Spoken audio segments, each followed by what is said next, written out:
Hey guys, guess who's coming back to town? That's right. George Springer and the Blue Jays are coming back to town, and I can't wait to see number 4, whatever he is, with the Blue Jays now. And we got a special guest, and we'll talk about the Blue Jay series on this edition of Locked On Astros podcast. Alvarez hits a high drive center field. Veer leans back. This game is turned upside down. There's the runner. Fly ball down the right field line. Tucker comes on. Kyle Tucker. This time they finish the job. Hello and welcome to Locked On Astros, your daily Astros podcast. Here are your hosts, Eric the Man Huysman and Brett H-Town Wheelhouse Chancey. We are Locked On Houston Astros, and we hope that you join us for a daily Locked On Astros podcast. My name is Eric Huysman. You can find me on Twitter at Eric Talks Stros. Find the show at Locked On Astros, your team every day. Brett's at the game right now, and we're recording this on Sunday night, and I've got a special guest. He's all the way up in, I'm not sure where he's at. We'll ask him in a second, but Craig Ballard from the Locked On Blue Jays podcast. He's one of the newer hosts. So where can he find you on Twitter? My personal Twitter is at Craig Ballard 77, and then you see the Locked On Jays right there. I got caught, Eric, on Twitter because I'd rather it be Locked On Blue Jays, but that's one letter too much for Twitter. So that was some frustration there. So yeah, so on Twitter, Locked On Jays. Yes. And so, guys, thank you for making Locked On Astros podcast your first listen every day on YouTube. Make sure you keep on subscribing. Make sure you give us a big fat thumbs up. And everydayers, thank you for making us your first listen every day. Go and continue to listen. Go and listen to Craig over at the Locked On Blue Jays podcast if you're listening as a Blue Jays fan. And as the Astros fans, I don't think we have any bad blood towards the Blue Jays, at least not for a while. I know that they do have some history in the past, but right now, y'all are okay. And Thank you. We'll talk a little bit about the series. I mean, you're not the Yankees. You're not the Dodgers. You're not the Rangers. So, yeah. So I guess that y'all are all right for right now. But you know what, guys?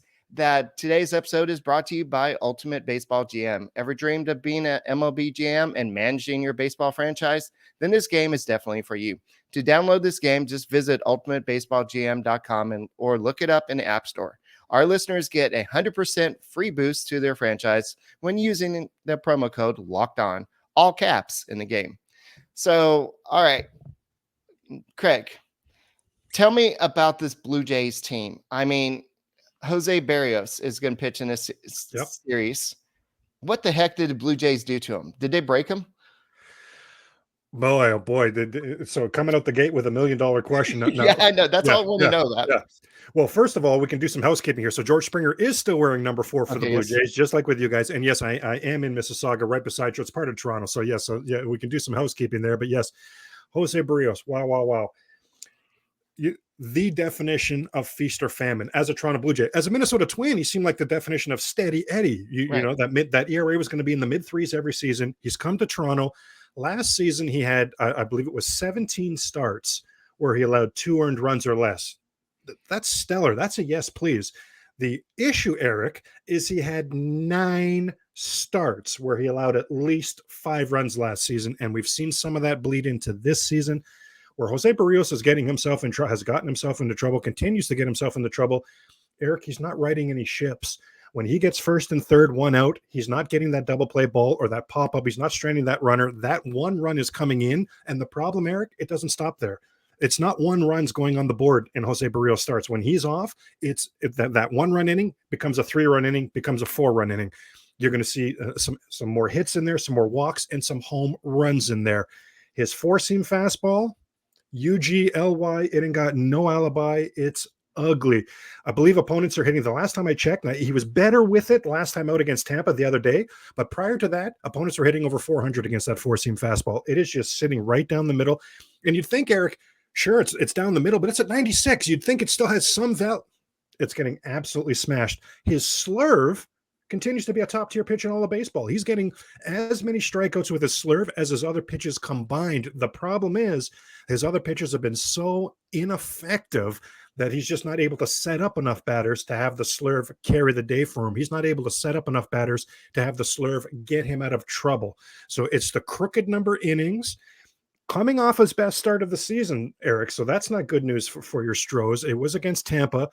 He's the one, Eric, that broke Tampa's 13-0 string, for crying out loud. Wow. Like, do you believe? Yeah, do you believe that one? Yes. But yeah, Berrios been very up and down. I know we'll get to that matchup. That's the Wednesday game against Garcia. I know we'll get to that. But I mean, spoiler alert, Chas McCormick will be brought up, as will Kyle Tucker. Those are two guys that have always hit Berrios well. But I know we'll get to that. But sort of long story short on Berrios, yeah, the consistency hasn't been there. When he's on, he is the Jose Berrios. You're asking, hey, did you break this guy? He is still that Jose Berrios. But far too often. And Eric, the problem is the Blue Jays re-upped with him on a 7-year contract, a whole year earlier than when they even had to start having a year left in his contract. And I can't come down on the Blue Jays for that, because at the time, that would be hindsight by me, right? At the time, I thought that was 2 thumbs way up.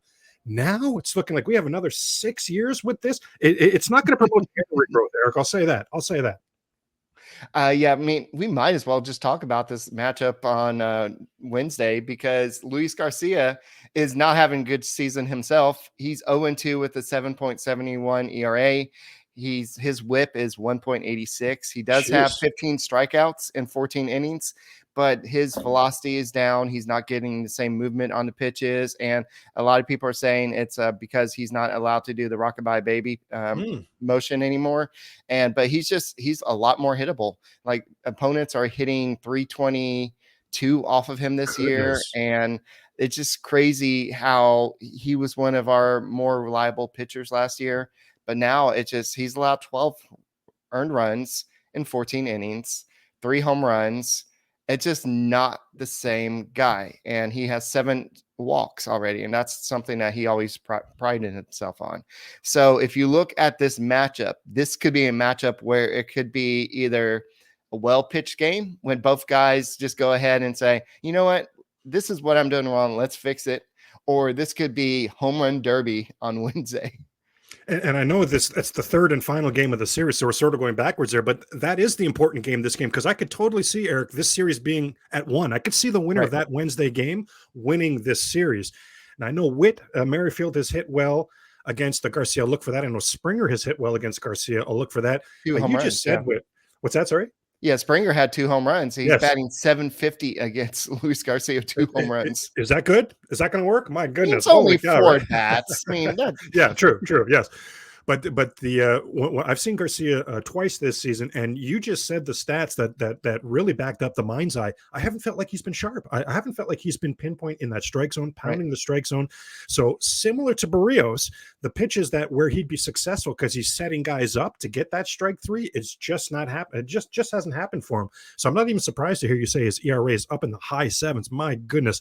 And you know what's so funny? That's the third game of the series.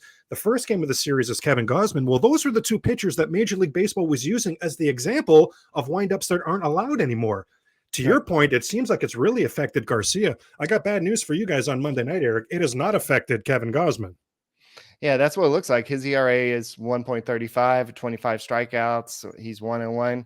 And Christian Javier, he's kind of had an up and down season so far. His velocity's down a little bit. A lot of people are saying, well, he got the contract extension. Maybe he's not feeling it. But his velocity's down a little bit too. So a lot of people are pointing to the fact that the World Baseball Classic, Berrios didn't look good over there. Garcia didn't look too good out there. Javier didn't have a lot of pitching time. I mean, he actually pitched pretty well in the World Baseball Classic, but this kind of disrupted a lot of their spring training. And this is the first time Christian Javier is actually starting for a whole season. So it just kind of like, as a GM, sometimes you have to kind of make the tough decisions. And it's kind of like, if you want to be a GM, like Dana Brown, I don't know who Blue Jays GM is. We'll have to talk about that in a second. But if you want to play Pro Baseball GM. It's one of the coolest games I've played a long time. I thought it could be a good GM. I know a lot of y'all think you're the couch GMs, but this game allows you to manage every strategic aspect of a franchise, playing through seasons and leading your franchise and fans to glory as you build a dynasty. In this simulation, you're responsible for hiring the right coaches and staff, managing team finances, scouting and drafting players, managed through difficult personalities and injuries, whatever it is. And all this in a challenging and realistic game world. I know that Brett and I are playing against Ethan from Locked On Pirates, and we're always competing against each other saying, so what'd you do this week, Ethan? And he'll tell us and we'll tell him. So it's just good, something that you could do with your friends as well. So make sure that you Locked On Astros listeners or Locked On Blue Jay listeners get a 100% free boost to their franchise when using the promo Locked On in the game store. So make sure to check it out. To download the game, just visit probaseball.com, scan the code, or look it up in the App Store. That's probaseballgm.com, Ultimate Baseball GM. Start your dynasty today. So what's the GM over there? Who's the GM over there with the Blue Jays? Ross Atkins, and in my opinion, Eric, the Blue Jays have never been in better hands. They won back-to-back World Series in the 90s with Pat Gillick and Paul Beeson with that regime. But this regime right now, Mark Shapiro and Ross Atkins, they've built for the first time in franchise history a sustainable contender, Eric. So that's what I'm so excited about these guys. And I know we'll move on to some, but I just wanted to mention here when you talk about, because we're talking about Christian Javier, I saw his last start and I thought he was completely unrecognizable. I'm going to guess that was his worst start of the season. Mm-hmm. But the guy to watch here, Eric, for the Astro fans and for the Blue Jay fans, Kevin Kiermaier has hit Christian Javier, but Whit Merrifield in 2021 as a Kansas City Royal took him deep last season as a Kansas City Royal, took him deep in this ballpark at Minute Maid. So really hoping to, no offense to you, Eric, don't hang up on me here, but really hoping to see a three-peat as far as no. It's my own fault. It's my own fault. No. For those of y'all listening on to podcast audio version, I just muted him. So. Yeah. But yeah, I get what you're saying. So Merrifield has 2 home runs, and also if you Jansen has a home run, and Matt Chapman and Kevin Biggio also has a home run as well. So those are guys that have had some success against Christian Javier. And if you're looking at Gausman is I'm glad that he's kind of developed into that pitcher that everybody thought he could be when he first came up. So Tucker in 4 at-bats is batting .750. Granted, small sample size. Alex Bregman is batting 167, but he does have a home run, so that's a plus. And Jose Abreu has faced him a lot in 11 bats. He's batting .273. So not much success against Kevin Gausman, but Gausman is one of those pitchers that the Astros tend to struggle against. So this will be an interesting type of game. Especially depending on what happens in tonight's games. I'm watching the Rangers game right now. And so they're getting shut out right now. Well, I guess both sides are shutting out. You're lucky that you're missing Framber Valdez. He is on top of his game tonight. Do not think I did not notice that, Eric. Do not think I did not notice that. I wish I could say you guys are lucky you're missing Alek Manoah, but he struggled mightily. I definitely noticed we'll miss Valdez. And you mentioned Gausman. I want to mention, Eric, for the Locked On Astros fans here. I want to get them set for this series because there are 2 animals coming to town that you have not seen. You've seen these people, but you've not seen these versions. The last time Gausman was on this mound was 2017 as a Baltimore Oriole. Baltimore Orioles didn't even allow him to throw his splitter. His splitter right now is as good a pitch as there is in all of baseball. So you're going to see a very difficult Kevin Gausman on Monday. But I want to touch on Bo Bichette, Eric. Bo Bichette, traditionally in April I'd rather have your eye at the plate. Traditionally in April, he has been dreadful, absolutely putrid. Last September, he hit over 400. He just caught absolute fire. And I want to tell you, he's brought that approach. He's brought that to this season and is on absolute fire. The Jays always travel to Houston in April. So you guys, Eric, you've only ever seen April Bo that reeks. Wait till you see this guy that's coming to town this week, Eric. Well, for that matter, Kyle Tucker has always struggled in April, but he's off to a pretty strong April this year. So who's struggling really bad right now is Alex Bregman. Alex Bregman took 53 at bats to hit his first extra base hit, which was a home run. Wow. And he had back-to-back days with home runs. And so he's still struggling a little bit, but he's still getting walks. And Alvarez is leading baseball, I believe, with RBIs. And he missed almost all of spring training with a hand injury. And he only played, I think, a total of 6 games in spring training. So, but it's just amazing what this guy can do. And then Jose Abreu, a lot of Astros fans are saying this was a big waste of money. Wow. He's not doing anything. He is getting on base, but he's just not doing any type of power. He did have a RBI double the other day, but no home runs yet. So I'm going to give this guy a little bit more time. Sure. But everybody's like, well, we should have signed Yuli because he hit a home run the other day. Well, is that no? I mean, you don't really sign a player just because he hit one home run. No. Abreu would be fine, but I think that this will be a good early test because Blue Jays are 10-6, I believe. Yes. The Astros are, depending on what happens with this game, they've got a losing record right now, but I'm not too worried about that. They are 7-8 right now, depending on what happens with this game right here. Well, I'll mention a few things there. You first of all, you touched on Abreu. I'll tell you, from somebody on the outside looking in, I'm significantly more concerned about the Houston Astros with Jose Abreu at first base than Gurriel. All due respect to Gurriel, and I mean significantly. But Alvarez and Bregman, I'm concerned. We haven't touched on this middle game yet with Chris Bassett against Urquidy. Mm-hmm. I'm concerned about I'm concerned about Alvarez 24/7. If he's this guy's special, but Bregman, because I've noticed the slow start Bregman's off to, and he's hit Bassett very well in his career. I'm concerned that Bassett actually has the cure for what ails Bregman. You're awesome, Eric. The Locked On Astros, the fan base. I'm sure everybody's awesome. So I can cheer for Bregman to get right. But as of Thursday, Eric, go ahead and get right. I'm concerned about this middle game. Bassett against Urquidy. Whit Merrifield again. Here's a guy you're going to have to contend with. He's hit well in this ballpark before. Springer, we talked about, he's hit Urquidy well also. But from a Blue Jay standpoint, Eric, get us set for that middle game. What should we be concerned about? What should we be looking for in that matchup against Jose Urquidy? Well, Urquidy has been one of the most consistent Astro starter so far, and a lot of people are like, why is he the number 3 starter? He wasn't even a starter at the end of the season. You moved him to the bullpen just because you had Hunter Brown come on, and Hunter Brown looked really good the other day.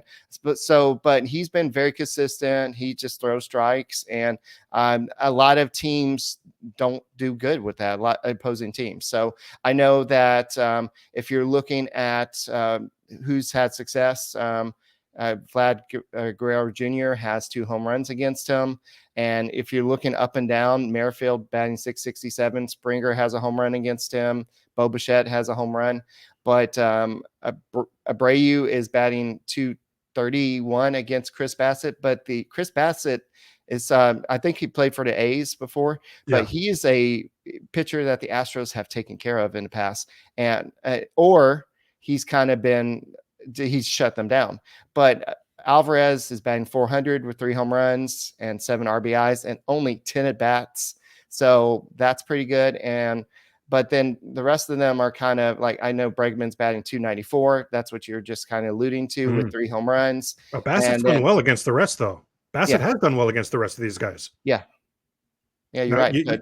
It's just Alvarez and Bregman, I think, and then Tucker has a home run and 14 at bats, but he's batting .143. So maybe Bassett is pitched better against the Astros now, remember. But his ERA so far this year is 7.63 with a 1-2 record, 12 strikeouts. So now, truth be told, a lot of that was from that first start. And Tucker, no matter what the stats are with Tucker, how could you not be concerned? Well, he's awesome. Alvarez is awesome. Wanted to ask about. Oh, I lost what I wanted to talk about there. The shift. Is the shift affecting how them getting hits? Oh, sure. Yeah, no, we can get into that for sure. What is happening with that Houston offense right now with these new rules in Major League Baseball? Thank you, Rob Manfred. Okay. Well, if you're looking at Kyle Tucker and Alvarez, that they had the most hits taken away last year or historically because of the shift. And so, yes, even today, Alvarez got a hit today. And if the shift was on, then that would have been directly to second baseman and right center field or wherever it was. So, yes, it is helping them. And if you're looking at steals are up across baseball, of course. It's probably going to be a record pace of steals. And I think that's where Rob Manfred wanted more offense, more excitement on the bases, just because stolen bases just kind of went away. And so now this is a chance for it to kind of make a comeback. The Rangers just scored 2 runs. I'm sorry. Well, the good news is I did remember what I wanted to mention. You mentioned Vladimir Guerrero Jr. I would love to get a Houston Astro take on this, Eric, because this is a guy, I mean, I could wax poetically on Vlad till the cows come home. Huge fan, and I think he would say, Craig, as well you should be. He'd be like our Yordan Alvarez, right? Like it's always must watch when he's up at the plate. But I'd love to know what Houston thinks about Vlad. And I ask that because in his 26 at-bats in Minute Maid ballpark, he's never hit a home run in that ballpark before. So I wonder, I know you've not seen the best of Bo Bichette in person, so maybe Astro fans aren't that high on Bo Bichette, but I would say you haven't seen the best of Vladimir Guerrero Jr. in person as well. But from the outside, I say, because you're not part of the fan base, right, Eric? But from the Houston standpoint, what are your thoughts on Vladimir Guerrero Jr.? Because he's not been Vladimir Guerrero Jr. against you guys. Well, he's due. It's going to happen. I mean, you can't contain a bat like him at Minute Maid Park for too long, but he had 48 home runs in 2021, 32 home runs last year. So far, he's got 2. So, yeah, I don't think that's going to continue. Does that mean he's going to have a home run in this series? Probably. I know that Urquidy does, because he throws a lot of strikes, he does give up a lot of solo home runs. He doesn't walk a lot of hitters, so that's why I say solo. Also, Luis Garcia tends to be a little bit more hittable this year, so I think that he'll probably give up a home run. Vlad is a good candidate for that. So I think if you're probably facing 2 of the more homer-friendly pitchers in the series for the Astros. Okay, so some glass half full there stuff. I love it. Now, Eric, Yordan Alvarez has hit so many balls in his career that still haven't landed. As we speak right now, have not even landed. Like Yordan Alvarez has never hit a ball where the crowd leans forward. Oh, that might go. As soon as he makes contact, it's in another stratosphere. He is incredible. I'm a huge fan. Now, I doubt that you want to give away too many secrets here, but how can the Blue Jays, when you've seen teams be successful against Alvarez in the past, what are they doing? Well, it's so rare that happens. I'll talk to you about that in a second, but this episode is brought to you by So Rare. Absolutely. One of our new sponsors, Eric, that we're excited about. So Rare is a revolutionary fantasy baseball game and marketplace transforming fans into owners with officially licensed digitally cards featuring players from across all 30 MLB teams. So Rare MLB game weeks happen twice weekly, span a 3 to 4 day cycle, and at the end of the game weeks, the So Rare MLB managers who rank at or near the top of their leaderboards win a variety of rewards, which can include So Rare scarcity cards, game tickets, merchandise, signed jerseys, wow, and VIP experiences like meeting MLB stars, wow again. Prizes may vary depending on the competition. So Rare recently partnered with MLB stars Juan Soto and Julio Rodriguez to serve as brand ambassadors. Both are featured in So Rare's current brand campaign and will engage with So Rare community throughout the season at MLB events. So head to sorare.com/lockedon. That's spelled SORARE.com to draft your team of free player cards, set your lineup, and start competing today to win epic rewards. Again, that is sorare.com/lockedon to start playing today. And I think at this point, Eric, it's only fair to see something so rare in this series, and that's a Vladimir Guerrero Jr. home run at Minute Maid Park. I think that's only fair at this point. Yeah, I agree with you. And I think we saw Martin Perez in the Astros versus Rangers kind of take advantage of, I believe it was a slider that was away from him, low. And so low in the strike zone, make it something that looks like it's kind of going to strike zone and it's going to break away. I think that's the only way you can get him out is by pitching him away. That's Alvarez, Yes, that's what I've seen. If you pitch it up, he's going to crush it. Even though he had a rare strikeout today that was out of strike zone up, and he just looked at the ump and it was like, what was that? I'm tall, and that was way too tall. But he just went back to the dugout, and some of the other players were like, yeah, that was up. But he was like, oh, okay, I'm fine. He's just going to move on. He's not one of those guys that's going to get too razzled and dazzled about a strikeout. But The weird thing about this Astros team is they're typically at the bottom of the league in terms of hitter strikeouts, but they were leading baseball for a couple games there. But now they're more in the middle of the pack, and I wouldn't be surprised if towards the end of the season they're back at the bottom of the baseball. I know they need Altuve back. They need Michael Brantley back. Those two don't strike out a lot. And you saw a lot of people like Alex Bregman and a lot of others like strike out a lot. And Chas McCormick, I know that you mentioned him in one of the games having success. I think against Berrios. Yes. Yeah. He is having some vision problems. So he tried to catch a home run, or not home run. I think it was a home run, but then he came right out of the game, and we all assumed it was something like a concussion or something. But after a little bit later in the game, they said that he was just having vision problems. And so he has not played the last 2 games. So we have Jake Myers in center field, and he is a instant rally killer. So it just I mean, when Jake Myers came up, we all rooted for him, and he played good baseball. But it just, ever since he injured his shoulder 2 years ago in the playoffs, he just hasn't been the same guy that he was when he first came up. That's why Chas McCormick has kind of worked his way back up into the leadoff spot. But one guy that you probably have not seen before, you mentioned different animal, is Mauricio Dubon.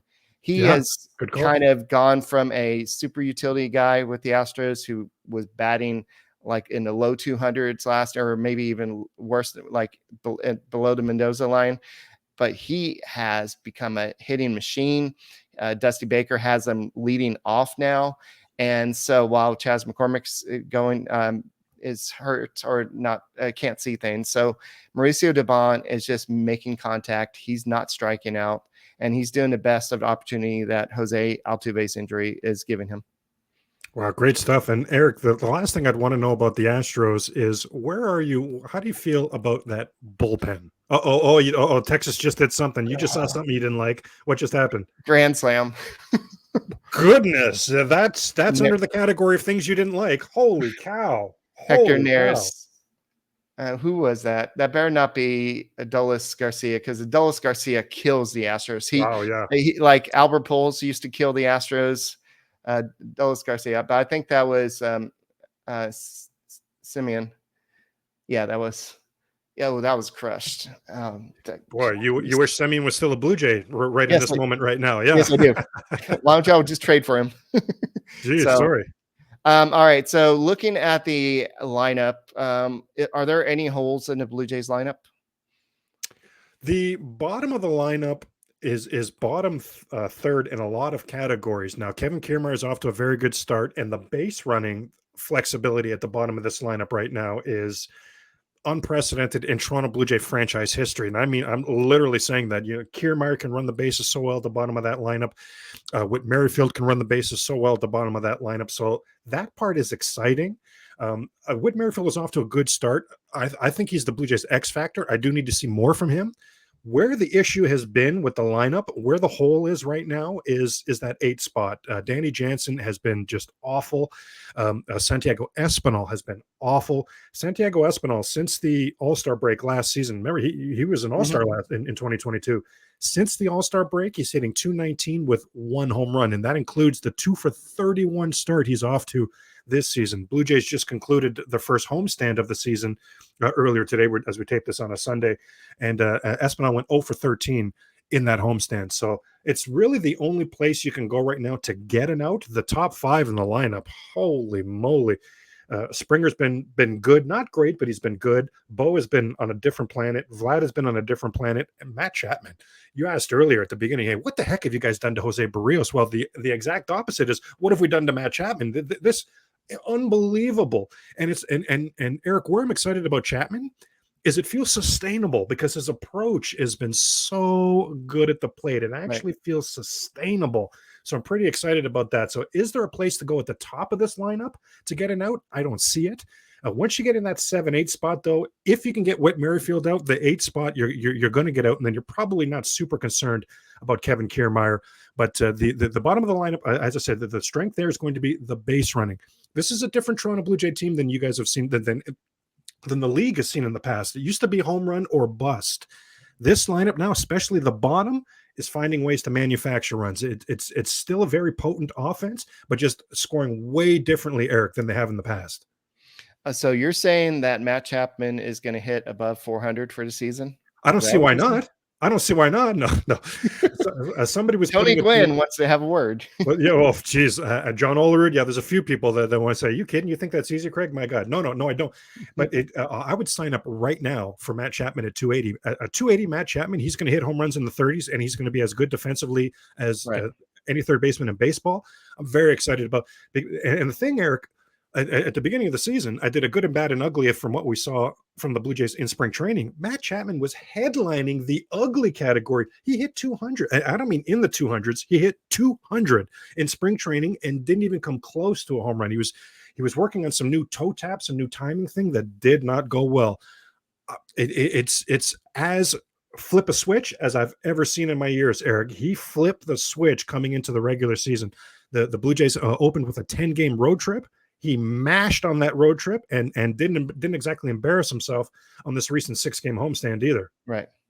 Yeah. So I think this is going to be an interesting series because the Astros are getting shut out today and giving up grand slams, and their trajectory is not on the best side, but it's still early in this season. So I think that Game 3 will kind of be pivotal in this series. I think it's going to be a slugfest, honestly. I think that the Astros will probably win the Christian Javier game, even though Chris Bassett is a interesting cookie. It's going to be Game 1. Oh, sorry. Game 1 is Gausman. Yeah, Gausman. You're right. Sorry, I was thinking the wrong thing. I think Game 2 is the one I was thinking about with Urquidy. Is going to be the one the Astros do get the victory with, because Urquidy is getting some pretty good run support and pitching pretty good this year. So I think that Game 1 is going to be interesting with Gausman versus Javier. I think Javier, you mentioned he didn't look right. He looked like he was elevating all his pitches, and his velocity was down a little bit too. So it's just something that's a little bit alarming, but I think that he'll rebound. And so I think Game 1 will be kind of a game that the Blue Jays could win.